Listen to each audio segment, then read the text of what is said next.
So Euphoria is finally back with a new season, season 3, and at the time of me filming this video, there's about 3 episodes out, and boy is there already a good bit to talk about.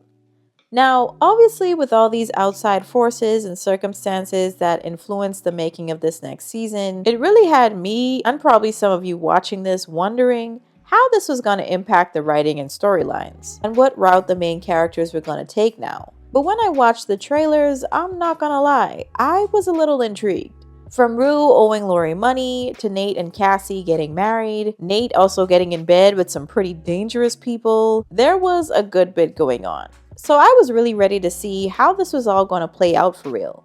So let's hop right into it. Now in episode 1, we're kind of thrown into things 5 years after Rue and everyone else have finally graduated from high school, which is what I figured they were going to have to do considering all the character changes after season 2. But everyone's now trying to find their own path in life, and we start with Rue. So Rue is now unfortunately a full-on mule, crossing the Mexican and United States border illegally it looks like, and a few minutes in, she eventually explains how her mom near the end of that second season, flushing all those drugs down the toilet, eventually came back to bite her in the butt. But I think we all knew that as soon as she got all those pills from Lori, that she really didn't have any intentions to sell much of anything, when she clearly had a pretty serious addiction problem. But either way, Lori comes back into the picture, finds Rue working at a smoke shop, and tells her that she no longer owes her $10K, but rather a whopping $43 million and some change. However, Lori says she would settle for $100K instead, but of course, Rue doesn't have that type of money. So naturally, they make a deal, and that, in a nutshell, is how she becomes Lori's mule to pay off her debt. But she also drives Uber on the side for some extra cash.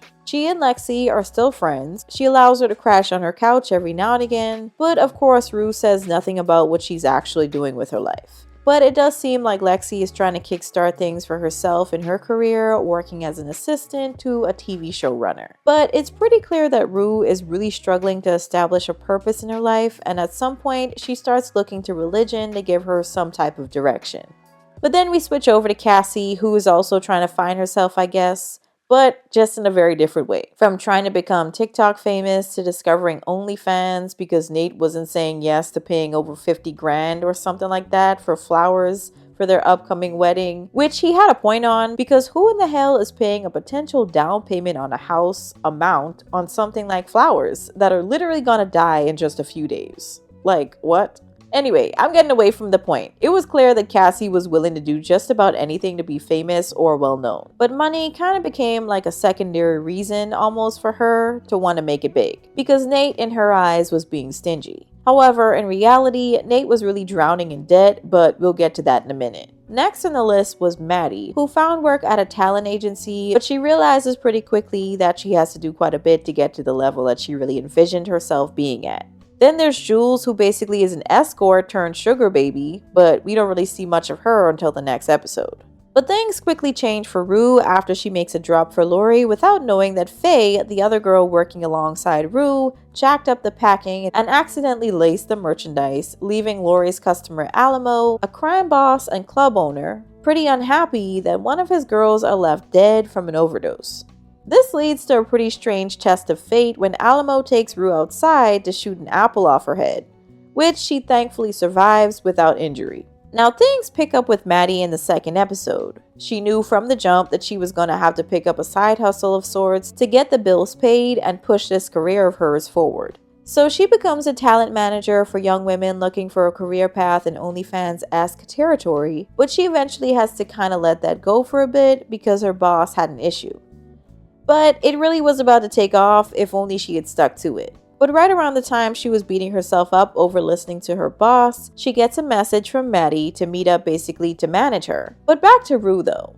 She now starts working for Alamo instead, with him using Lori's merch causing one of his girls to overdose as leverage and in a way payment for Rue's debt to Lori. But Alamo really isn't a fan of Lori calling him a pig at the end of their conversation.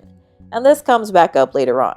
So now Rue starts working at his club, providing the club's patrons with whatever inventory they can provide for an elevated experience, if you catch my drift. But of course, Rue still finds herself messing around with one of the girls there named Angel, using her as somewhat of a placeholder for Jules. Now, she and Jules were still somewhat close for a little while after high school, with Rue visiting her every now and again when she was in art school. But the relationship was still pretty much tainted from everything that went down during high school. And on top of that, Rue had relapsed again and was out here calling her mom when her mom was clearly very tapped out at the end of season 2. Which was hard to see and hear, but it was understandable because it was extremely emotionally and physically draining, especially when she was also raising another daughter outside of Rue. Now, Cassie and Maddie meet up, with Maddie giving the fake allure that she'd made it and was super successful, and it works because Cassie is, as always, pretty desperate, and Maddie points this out as being the main reason why she hasn't really been seeing any luck with her weird niche content. And much like in season 1 and 2, Cassie has always been that character struggling with a major identity crisis. She also lies to Maddie about Nate being on board with her doing all the provocative stuff. But we switch gears real quick to Nate and his dad Cal for a bit. So I was honestly a little worried that we might not have seen too much of Eric Dane this season, who is the actor who plays Cal in the show, because of his battle with ALS, which did unfortunately lead to his death in February of this year. But he did end up having some shine time. And as we know, Cal had been arrested due to Nate turning him in basically near the end of season 2, but he narrowly ended up avoiding prison and was now a registered SEX offender. So Nate had taken the reins of his dad's construction company, and years later, Cal was back pretty much to just annoying the hell out of Nate, and the conversations they would have about Cal's whole situation were just wild. But Nate was nonetheless out here selling this image of a successful businessman with a successful business to draw in investors. But really, he's just been using these investors' money to cushion his long fall into debt. Then at the same time, he's also been dealing with Cassie's desperate need for attention and notoriety on the internet by showing off her body, dressing up like a dog, and even a baby at one point.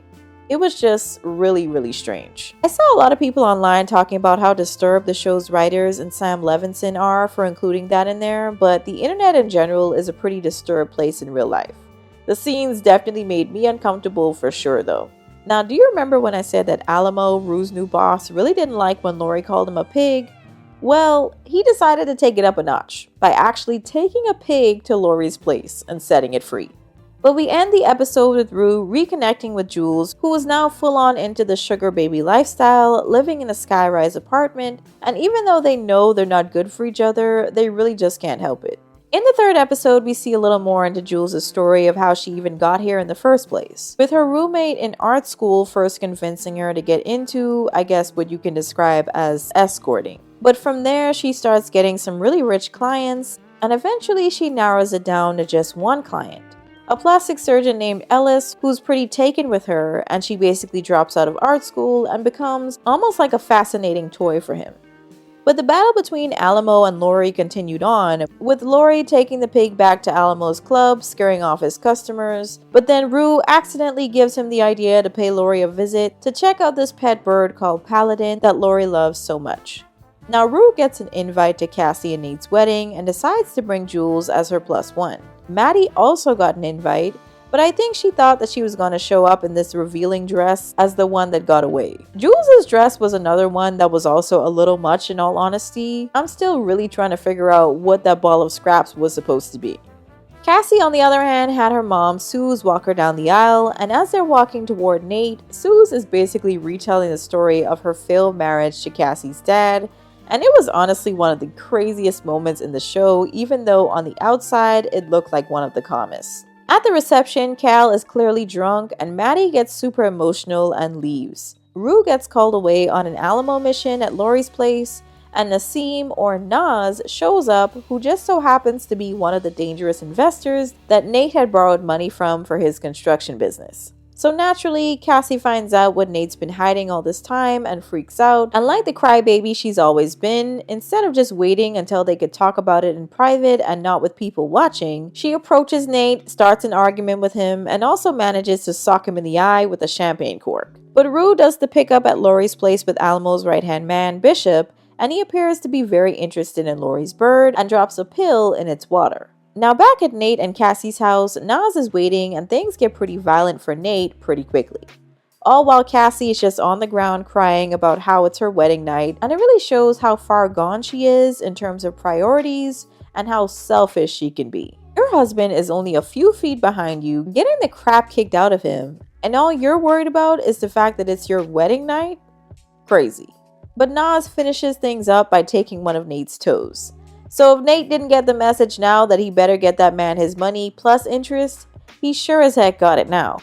But we wrap up this episode with Rue getting pulled over by the police, aka the DEA, and Laurie's bird Paladin drops dead. Now, overall, I do think these episodes so far have been pretty interesting, and the progression for the characters kind of makes sense. Is it definitely different from the first two seasons? Yes, most definitely. The stakes are definitely a lot higher, especially for Rue and Nate, but they did unfortunately both put themselves in those positions. Rue definitely did not need to get in bed with Laurie, and Nate also didn't need to be borrowing money from every Tom, Dick, and Harry. So will Rue cut a deal with the DEA to hopefully get herself out of this mess? And also, will Nate deliver on his repayment promises, or is Cassie gonna have to be the one to step up? And also, when it comes to Maddie, I think she might have been feeling a little emotional and maybe even jealous of Cassie in that moment at the wedding, right before she left, but boy did she dodge a bullet.